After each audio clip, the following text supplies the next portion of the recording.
बंगाल की 294 विधानसभा सीटें 3 बड़े जोन में बटी हैं, नॉर्थ, सेंट्रल और साउथ बंगाल।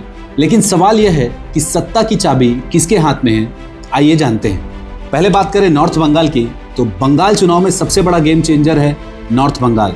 करीब 54 विधानसभा सीटों वाला ये इलाका हर बार सत्ता का रुख बदल देता है। यहाँ की राजनीति, चाय बागान के मजदूरों के मुद्दे और बॉर्डर फैक्टर चुनाव को अलग बना देते हैं। यही वजह है बीजेपी यहाँ मजबूत नजर आती है, जबकि टीएमसी वापसी की कोशिश में है। 2021 की चुनाव की अगर मैं बात करूं तो बीजेपी को यहाँ 30 सीटें मिली थी और टीएमसी को 24 सीटें।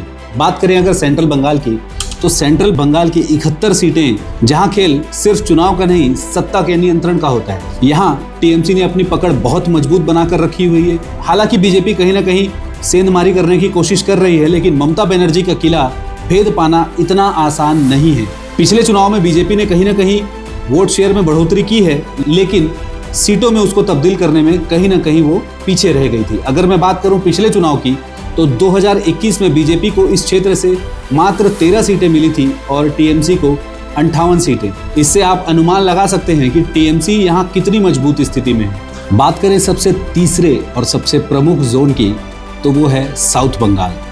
बंगाल की सत्ता की चाबी साउथ बंगाल के हाथ में है। साउथ बंगाल बंगाल का सबसे बड़ा और सबसे निर्णायक क्षेत्र है। यहाँ से जो लीड मिलती है सरकार वही बनाती है। तृणमूल कांग्रेस यहाँ मजबूत दबदबा अपना बनाकर रखा है, लेकिन भारतीय जनता पार्टी ने भी कई इलाकों में कड़ी टक्कर दी है।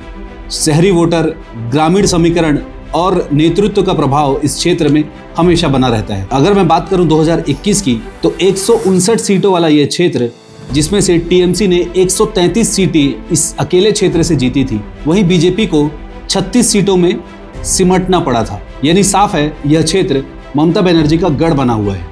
अगर बीजेपी को सत्ता में आना है तो यहाँ से ब्रेक थ्रू करना बहुत आवश्यक है। नॉर्थ देता है बढ़त, सेंट्रल देता है संतुलन और साउथ देता है सत्ता का समीकरण। यही है विजनरी एक्सपर्ट्स भारत का साफ विश्लेषण। रणनीति सही हो तो हर आंकड़ा बदला जा सकता है। इसी तरीके से आप हमारे साथ जुड़े रहें और हमारे चैनल को फॉलो कर लें। नमस्कार।